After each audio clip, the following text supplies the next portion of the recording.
सत्यनारायण व्रत। हिंदू धार्मिक मान्यता के अनुसार भगवान सत्यनारायण व्रत करने से और कथा सुनने से पुण्य फल प्राप्त होती है। श्री सत्यनारायण पूजा भगवान नारायण का आशीर्वाद लेने के लिए की जाती है, जो भगवान विष्णु के रूपों में से एक हैं। इस रूप में भगवान को सत्य का अवतार माना जाता है। हालांकि सत्यनारायण पूजा करने के लिए कोई निश्चित दिन नहीं है, लेकिन पूर्णिमा या पूर्णिमा के दौरान इसे करना बेहद शुभ माना जाता है। सत्यनारायण पूजा और व्रत की पौराणिक कथा। पौराणिक कथा के अनुसार एक बार नारद जी ने भगवान विष्णु से कहा कि हे भगवान, पृथ्वी पर सभी लोग बहुत दुखी नजर आ रहे हैं, इसका कोई उपाय नहीं है। इस पर भगवान विष्णु ने कहा कि सत्यनारायण का व्रत करने से सबके कष्ट दूर हो जाते हैं।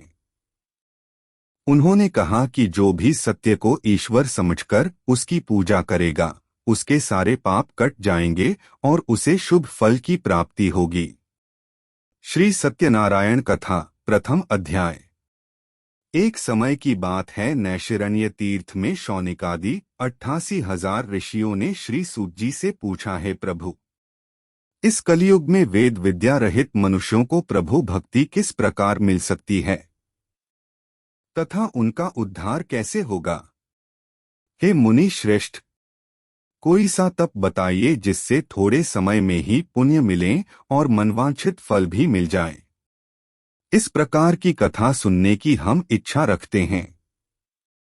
सर्वशास्त्रों के ज्ञाता सूत जी बोले, हे वैष्णवों में पूज्य, आप सभी ने प्राणियों के हित की बात पूछी है, इसलिए मैं एक से श्रेष्ठ व्रत को आप लोगों को बताऊंगा, जिसे नारद जी ने लक्ष्मी नारायण जी से पूछा था और लक्ष्मीपति ने मनिश्रेष्ठ नारद जी से कहा था। आप सब इसे ध्यान से सुनिए। एक समय की बात है, योगीराज नारद जी दूसरों के हित की इच्छा लिए अनेकों लोकों में घूमते हुए मृत्युलोक में आ पहुंचे।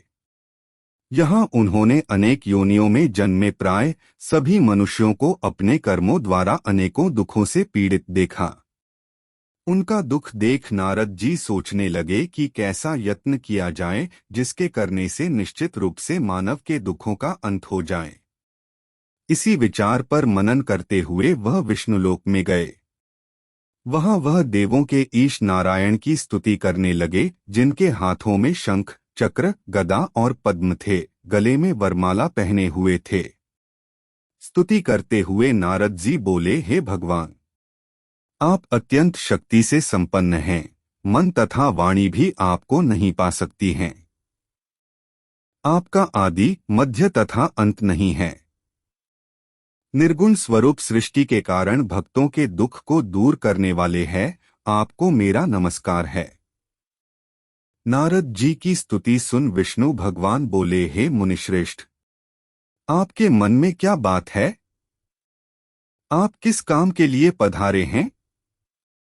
उसे नीच संकोच कहो। इस पर नारद मुनि बोले कि मृत्युलोक में अनेक योनियों में जन्मे मनुष्य अपने कर्मों के द्वारा अनेकों दुख से दुखी हो रहे हैं। हे नाथ, आप मुझ पर दया रखते हैं, तो बताइए कि वो मनुष्य थोड़े प्रयास से ही अपने दुखों से कैसे छुटकारा पा सकते हैं। श्रीहरि बोले, हे नारद, मनुष्यों की भलाई के लिए तुमने बहुत अच्छी बात पूछी है। जिसके करने से मनुष्य मोह से छूट जाता है, वह बात मैं कहता हूँ, उसे सुनो। स्वर्ग लोक व मृत्युलोक दोनों में एक दुर्लभ उत्तम व्रत है जो पुण्य देने वाला है। आज प्रेमवश होकर मैं उसे तुमसे कहता हूँ। श्री सत्यनारायण भगवान का यह व्रत अच्छी तरह विधानपूर्वक करके मनुष्य तुरंत ही यहाँ सुख भोग कर मरने पर मोक्ष पाता है। श्रीहरि के वचन सुन नारद जी बोले कि उस व्रत का फल क्या है और उसका विधान क्या है? यह व्रत किसने किया था? इस व्रत को किस दिन करना चाहिए? सभी कुछ विस्तार से बताए। नारद की बात सुनकर श्रीहरि बोले, दुख व शोक को दूर करने वाला यह सभी स्थानों पर विजय दिलाने वाला है। मानव को भक्ति व श्रद्धा के साथ शाम को श्री सत्यनारायण की पूजा धर्म परायण होकर ब्राह्मणों व बंधुओं के साथ करनी चाहिए।